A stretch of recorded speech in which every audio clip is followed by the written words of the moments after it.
Hey, welcome back again. I want to talk about something that I just read an article on recently that was a little thought provoking, which is exactly the kind of thing I really like, and that's kind of the stuff that I like to do in my videos is give you something to think about.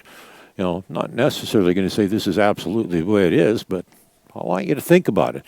And I read this article recently that, well, it was kind of, I'm familiar with the topic, but I'd never heard this take on it before, and I thought it was kind of interesting.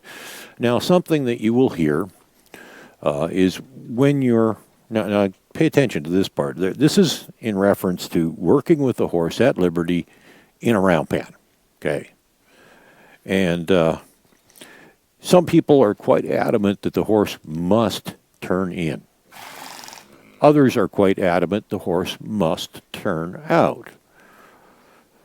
Well, this guy that wrote this article, he said, I think they should be able to do both. I started thinking about that. Hey, you know what? I think he's on to something here. Well, let me explain why I think so. Because, I'm of the camp that the horse should turn in. All of mine do.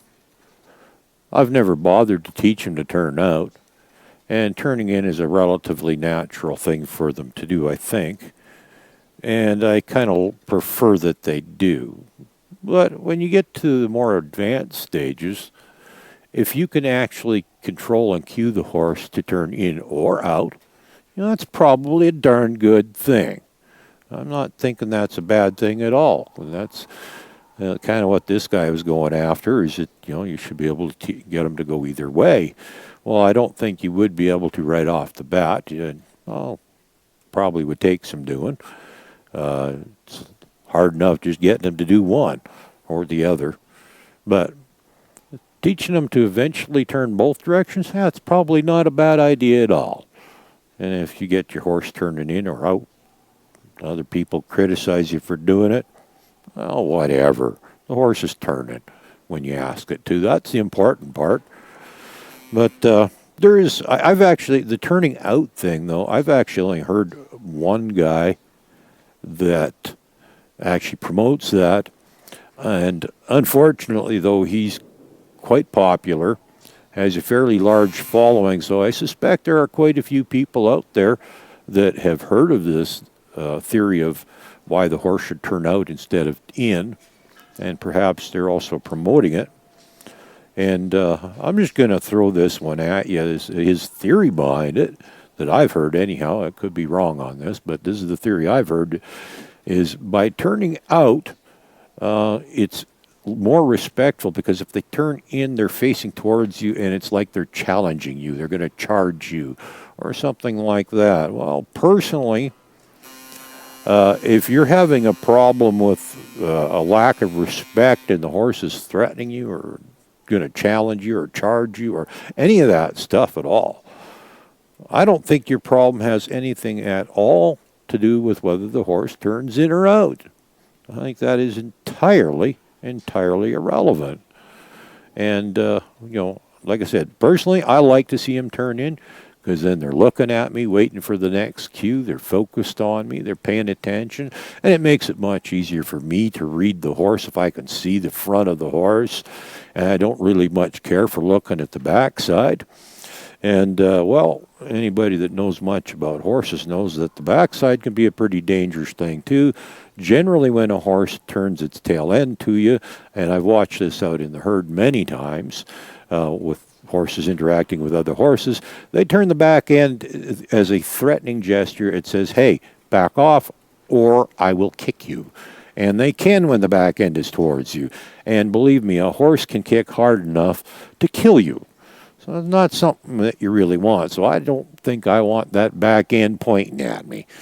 That's my thought anyhow.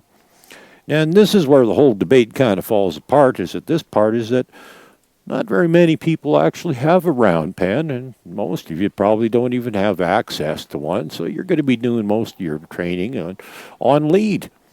And in that case, it's pretty much impossible for the horse to turn out. Now, I have had horses turn out, and it ends up becoming a bit of a mess, because the lead gets wrapped around their neck the wrong way and all kinds of things. It's not a good thing. But typically, the horse is going to always turn in. Now, there's exceptions, so I'm not going to say nothing's an absolute ever, but the horse is pretty much going to turn in. So to debate whether the horse should turn in or should turn out, well, it's pretty much impossible, if not extremely difficult, to teach him to turn out if you got a lead on it. And this whole debate of whether the horse turns in or out is based on the use of a round pen, which, like I said, most of you don't have anyhow, and a lot of you probably don't even have access to one, so the entire debate becomes rather irrelevant at that point. But like I said, I just thought it was interesting. It was thought-provoking that, you get these different camps that think the horse should turn in or it should turn out, and which is best and for what reasons and everything else. And, the reasons that a lot of people like to have it done one way or the other has got to do with these disrespectful horses that, well, in most cases, they're not really. They're just kind of nervous and worried. They're not really disrespectful. They're just more defensive than anything. And you can quickly, if you treat them right, you can quickly make the horse feel comfortable with you. And at that point, it becomes entirely irrelevant whether that horse is turning in or out, because it's not going to be a threat to you either way. So that's my take on, should the horse turn in or should it turn out? Well, that's up to you. I've seen it done both ways, actually. And in fact, I've even had my own turn out, not because I wanted them to. It was because of the emotional state they were at the time. They were more comfortable doing it that way, and I didn't worry about it, and eventually they turned in afterwards. Not a big deal. So you can do it any way you want, whatever works best for you. And, well, chances are you probably don't even have a round pen anyhow. So if you're working on lead, that horse is going to be turning in. So it doesn't really matter. The debate doesn't really need to exist. Treat the horse good, it treats you good. It really doesn't matter how you do things. Have a good day.